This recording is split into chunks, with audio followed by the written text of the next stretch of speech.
देख रहे हैं आवाज जन जन की, अपराध भ्रष्टाचार के खिलाफ आवाज।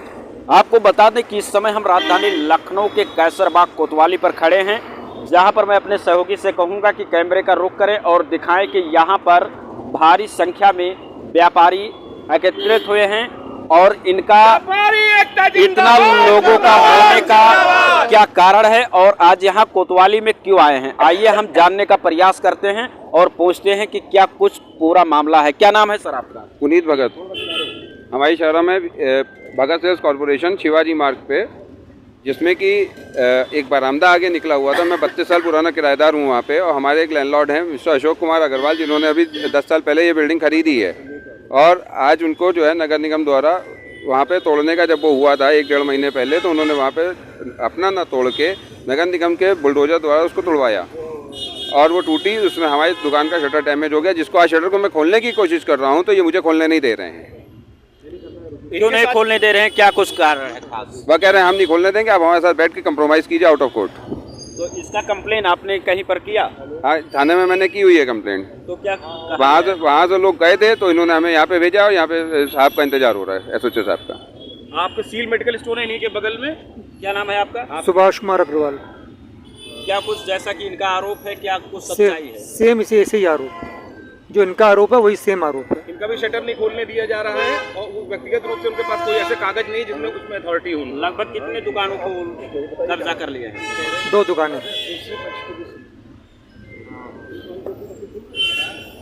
2 दुकानों की हैं, एक हमारी और एक इनकी। 2 दुकानें। तो आप देख सकते हैं कि यहाँ पर जो है एक पक्ष ने अपनी बात को बताई और यहाँ दूसरे भी पक्ष हैं, क्योंकि हमारा जो काम है उसको करेंगे। इनका क्या कहना है हम उनसे भी जानकारी करना चाह रहे हैं। अरे इधर आ जाइए अभिषेक भाई, पिताजी को यहीं पे बुला लीजिए। इधर आ जाइए। तो वो बात नहीं करना चाह रहे हैं फिलहाल के लिए जो है। क्या नाम है आपका? अभिषेक अग्रवाल। जो आप पे आरोप लगाए जा रहे हैं, क्या कहाँ तक क्या कुछ सही है? सर हम एक चीज़ बस बताना,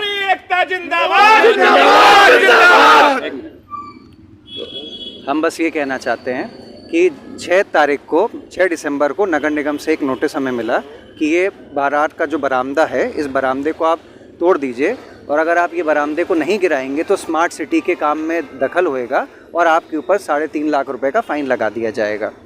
तो हमने उस बरामदे को जब गिराने का काम को चालू करना चाहा तो हमारे सुभाष जी अग्रवाल जी और इनकी तरफ से एक नोटिस आया कि आप जब गिराएंगे तो अगर कुछ भी हमारी दुकान को क्षति पहुंचती है तो उसके खाली जिम्मेदार आप होंगे और आपके खिलाफ़ FIR हो जाएगा।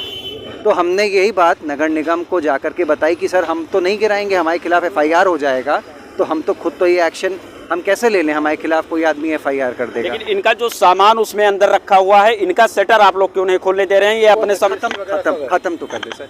तो फिर हमें पता भी नहीं चला 20 तारीख जो अभी 4 दिन पहले की 20 तारीख थी, उस दिन नगर निगम आया अपनी JCB वगैरह ले करके, उसने पूरी की पूरी बिल्डिंग को ध्वस्त कर दिया, आगे का बरामदे का एरिया। अब जब आप लोग समझते हैं एक स्ट्रक्चर के हिसाब से, कल ही आपने देखा होगा एक 10 साल पुरानी बिल्डिंग गिर के टूट गई क्योंकि उसमें स्ट्रक्चरली फॉल्ट था।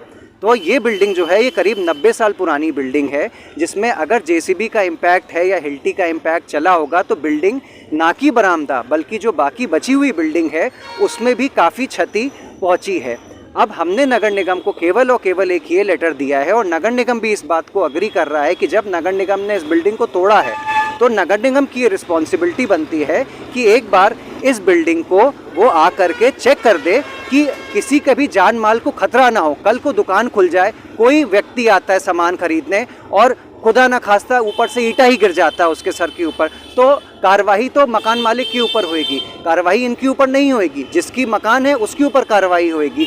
मकान मालिक वही लेटर जो था वही हमने थाने में कैसरबाग और थाना कोतवाली मकबूलगंज उन दोनों जगह दिया कि हमारा और इनका जो मुकदमा कोर्ट में चल रहा है वो अपनी जगह है, उसमें अगर हम जीतेंगे तो ये जीतेंगे, वो अपना चल रहा है। लेकिन अभी की जो स्थिति है वो स्थिति ऐसी है कि नगर निगम ने जब JCB एक 90 साल पुरानी बिल्डिंग पे चलाई है तो बिल्डिंग के अंदर क्रैक और क्षति पहुंची है।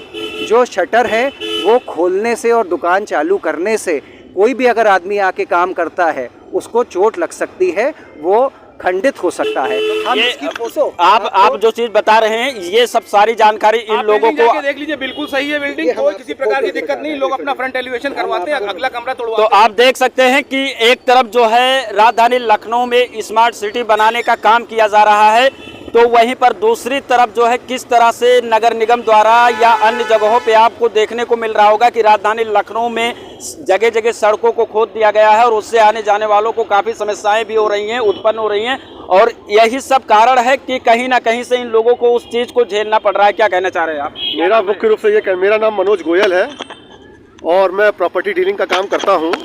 मेरे मित्र सुभाष कुमार अग्रवाल की दुकान बिल्कुल मजबूत है। आज की तारीख में अभी कोई भी वहाँ विजिट करेगा, कोई भी स्ट्रक्चरल आर्किटेक्ट वहाँ चला जाएगा, कोई ये नहीं कह सकता कि ये बिल्डिंग टूट रही है या गिर के जाएगी, क्योंकि इसका स्ट्रक्चरल इंजीनियरिंग का काम स्ट्रक्चरल आर्किटेक्ट करेगा, ना कि कोई व्यक्तिगत रूप से ये कह सकता है। रुपए की चीज चवन्नी में खरीद करके कुछ वर्षों पश्चात, 2-4 वर्षों पश्चात पुराने किराएदारों का रेंट कंट्रोल के किराएदारों को निकाल देना, अपने 2500 रुपए की जगह पर 1 लाख रुपए की डिमांड करना, 2500 रुपए के भी आप जबरदस्ती धोखे से 2500 रुपए का आप नया रेंट एग्रीमेंट बनाने के लिए कोशिश करना, ये सब ये इंगित करता है। इसके अलावा इनके तमाम रिश्तेदार जो कि तमाम जानकार जो कि विभिन्न पेचों में फंसे हुए हैं, अभी लिवाना का केस इन्हीं के ही जानने वालों का है जो इनके बार में पड़ोसी हैं, वो 4 लोग मर गए। लेकिन स्थिति ये थी कि आज पता पड़ रहा है कि उन्होंने विभाग में कितना भ्रष्टाचार किया और किस तरीके से उन्होंने सारी एनओसी ली। राजधानी लखनऊ में अवैध बिल्डिंगों को बनाकर खड़ा कर दिया जाता है और जब कोई हादसा होता हो, चाहे लेवाना होटल का हो या फिर जो अभी कल घटना घटित हुई ऐसे होटल का मामला हो, बिल्डिंगों का हो, बाद में इस पर कार्रवाई होती है, सरकार की आंखें खुलती है, शासन प्रशासन इस जगह पे फिर जाके जागरूक हो पाता है जब काफ़ी नुकसान हो जाता है। हालांकि यहाँ पर हमको पता चला, सूचना मिला कि यहाँ पर कुछ व्यापारी गण मौजूद हैं और आखिर क्या कुछ मामला था उसको जानने के लिए मैं यहाँ पहुँचा तो वहाँ दोनों पक्ष मौजूद थे जो अपनी अपनी बातों को रखे। हमारे साथ में दूसरे पक्ष वाले फिर और कुछ कहना चाहते हैं, हम इनकी भी बातों को सुनेंगे और इनकी भी बातों को सुनेंगे, उसके बाद में क्या सच्चाई है, सच्चाई के तह तक जाकर मैं आपको तस्वीरों को दिखाने का काम करूंगा। क्या करें आप? देखिए, मेरा विनम्र निवेदन ये है कि जिस तरीके का माहौल बनाया, मेरा नाम अमिताभ भट्ट है, दयानंद कंपनी मेरी फर्म का नाम है। मेरा विनम्र निवेदन है जो इसके मकान मालिक हैं बिल्डिंग के, वो असंवैधानिक तरीके से ये चाहते हैं कि ये बिल्डिंग विवाद में आ जाए, इसका शटर ना खुले और ये उस बिल्डिंग से निकल जाए। इसके लिए सारी रचना रची जा रही है अलग अलग माध्यमों से, नेता नगरी से लेके हर जगह से सोर्स लगाया जा रहा है, दबाव बनाया जा रहा है। जिस व्यापारी का शटर बंद है उसका एक भाई डिप्रेशन में आ गया है और वो पक्ष और अस्पताल में एडमिट है। कल को कुछ हो जाता है तो अशोक अग्रवाल जी उसके जिम्मेदार होंगे, क्योंकि वो डिप्रेशन में आ गया है और किसी को देखना हो तो हॉस्पिटल में जाके उनको देख भी सकता है।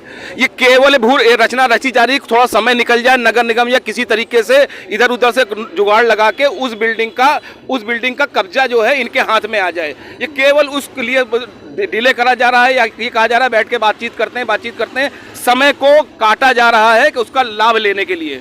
और यहाँ पे जो दुकानें फर्म बंद हैं उसमें 5 से 10 एम्प्लॉई हैं, वो उनका भविष्य क्या होगा।